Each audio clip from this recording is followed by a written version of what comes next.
आफ्नो श्रीमान अर्थात सागर जंगलको बीचमा अपहरण भएर बसेको अवस्थामा देखिसकेपछि कान्छीको होस भने यति बेला उडिसकेको छ। कान्छी मात्र नभएर सलिनाको मामाले सागरलाई जंगलको बीचमा अपहरण गरेर लुकाएको कुरा थाहा पाइसकेपछि कान्छीको दाइ अर्थात ठुले र देवर सन्तोष पनि अचम्मित परेका छन्। हो दर्शक वृन्दहरू, के साँच्चीकै पछिल्लो समय जंगलको बीचमा बन्दुक पड्किएको आवाज सुनिसकेपछि कान्छीले भने आफ्नो श्रीमान सागरलाई फेला पारेकै हुन् त। सलिनाको मामाले सागरलाई लामो समयदेखि जंगलको बीचमा अपहरण गरेर लुकाएको कुरा भने के साँच्चीकै कान्छीले यति बेला थाहा पाएकै हुन् त। आफ्नो श्रीमान अर्थात सागरलाई जंगलको बीचमा फेला पारिसकेपछि के अब आउने समयमा भने कान्छी र सागरको मिलन हुन सक्ला त? त्यो सबै कुराहरू त तपाईहरुले आजको यस भिडियोको अन्त्यसम्म थाहा नै पाउनुहुनेछ। त्यसै कारणले आजको यो भिडियोलाई भने अन्तिमसम्म हेरेर साथ दिनुहोला। नमस्कार साथीहरु, स्वागत छ तपाईहरुलाई मेरो युट्युब च्यानल वाग्ले इन्टरटेनमेन्टमा। अब ढिला नगरी लागौं कान्छी सिरियलको रिभ्यू भिडियोतर्फ। तर त्यसभन्दा पहिला यदि तपाईहरुले पनि अब आउने समयमा कान्छी र सागरको मिलन भएको हेर्न चाहनुहुन्छ भने कमेन्टमा कान्छी लेखेर आजको यस भिडियोलाई पनि अन्तिमसम्म हेर्न भने पक्कै पनि नभुल्नुहोला। पछिल्लो समय आफ्नो श्रीमान अर्थात सागर जंगलकै बीचमा छन् भन्ने कुराको महसुस भइसकेपछि कान्छी भने सागरको खोजीमा जंगलको बीचमा पसिरहेकी थिइन्।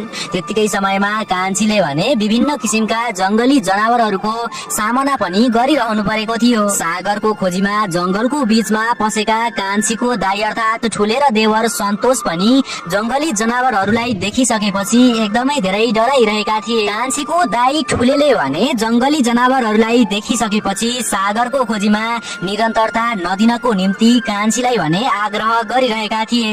तर कान्छीले भने आफ्नो श्रीमान सागरलाई फेला नपारेसम्म जंगलबाट फर्किन्न भनिसकेपछि ठुले र देवर सन्तोष भने सागरकै खोजीमा निरन्तर रूपमा लागिरहेका थिए। यता सलिनाको मामाले भने सागरलाई विगतको लामो समयदेखि जंगलकै बीचमा भोकै र प्यासै तडपाइरहेको थियो। बिचरा सागर भने विगतको समयमा कुनै पनि गल्ती नगर्दै पनि यति बेला यस्तो सजाय भोगिरहनु पर्दा एकदमै धेरै निराश भइरहेका थिए। आफू यस्तो अवस्थामा हुँदै पनि सागरलाई भने आफ्नी श्रीमती अर्थात कान्छी र छोराछोरीको यादले भने सताइरहेको थियो। यता सलिनाले पनि सागरले आफ्नो मामाको कुरालाई स्वीकार नगरिसकेपछि सागरलाई त्यहाँबाट छोड्दिनको निम्ति आफ्नो मामासँग विभिन्न किसिमका कुराहरू गरिरहेकी थिइन्। तर राक्षस रूपी सलिनाको मामाले भने सागरलाई त्यहाँबाट छोड्दिनुको सट्टा उल्टै सलिनालाई नै जंगलको बीचमा रसीले बाँधेर राखेको थियो। आफ्नो सबै कुराहरू स्वीकार गर्न तयार नभइसकेपछि सलिनाको मामाले भने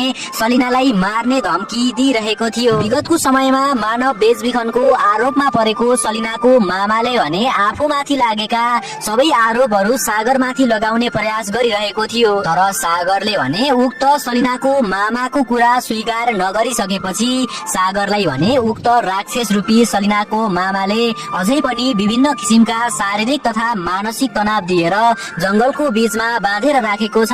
यता कान्छी सागरको खोजीमा जंगलको बीचमा आएको कुरा थाहा पाइसकेपछि जुना र प्रिया भन्ने दुई महिलाहरूले भने कान्छी र सागरको मिलन हुन नदिनको निम्ति विभिन्न किसिमका योजनाहरू बनाइरहेका थिए। आफूले बनाएको योजना अनुसार उक्त महिलाहरूले भने कान्छी र सागरको मिलन हुनुभन्दा पहिला सागरलाई कान्छीले कहिल्यै पनि नभेटाउने ठाउँमा लगेर लुकाउने प्रयास गरिरहेका थिए। आफूलाई विगतको समयमा नराम्रो व्यवहार गरेको भन्दै उक्त महिला अर्थात जुना र प्रियाले भने कान्छीको खेदो खनिरहेका छन्। कान्छी र सागरको मिलन हुनबाट रोक्नको निम्ति उक्त महिलाहरूले यति बेला जंगलमा पसेर सागरलाई फेला पार्ने प्रयास गरिरहेका छन्। आफ्नो श्रीमान सागर जंगलकै बीचमा छन् भन्ने कुराको महसुस भइसकेपछि कान्छी भने आफ्नो दाइ अर्थात ठुले र देवर सन्तोषलाई लिएर जंगलको बीचमा गइरहेकी थिइन्। सागरलाई फेला पार्ने उद्देश्यले जंगलको बीचमा पसेका कान्छीको दाइ अर्थात ठुलेले भने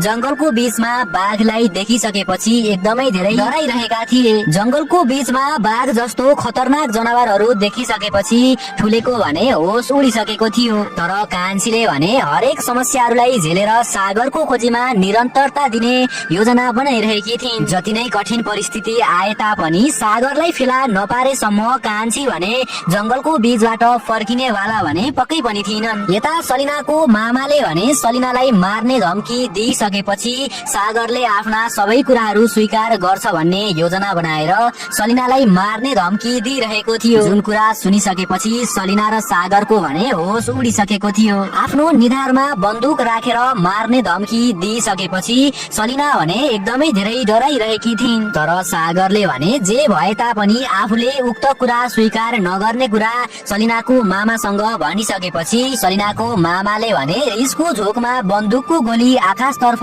चलाइरहेको थियो। जुन गोली चलाएको आवाज भने सागरको खोजीमा जंगलको बीचमा आएकी कान्छी लगायत उनको दाइ र देवरले पनि सुनिसकेका थिए। के पछिल्लो समय पड्किएको बन्दुकको आवाजमा आधारित भएर कान्छीले भने आफ्नो श्रीमान सागरलाई फेला पार्न सक्लिन्। सागरलाई खोज्दै कान्छी भने यति बेला सागरकै नजिक पुगिसकेकी छन्। के अब आउने समयमा भने सलिनाको मामाले सागरलाई अपहरण गरेर राखेको अवस्थामा कान्छीले फेला पार्न सक्लिन् त? के अब आउने समयमा भने कान्छी र सागरको भेट होला त? मेरो विचारमा भने अब आउने समयमा कान्छीले आफ्नो श्रीमान सागरलाई पक्कै पनि फेला पार्ने छ। सागरलाई खोज्दै यति बेला कान्छी भने सागरकै नजिक पुगिसकेकी छन्। त्यसै कारणले अब आउने समयमा भने कान्छी र सागरको मिलन हुनबाट कसैले पनि रोक्न सक्ने छैन। आशा छ अब आउने समयमा भने कान्छी र सागरको मिलन पक्कै पनि हुनेछ। तपाईहरुलाई के लाग्छ? आफ्नो आफ्नो प्रतिक्रियाहरू कमेन्ट बक्समा कमेन्ट गर्न भने पक्कै पनि नभुल्नुहोला।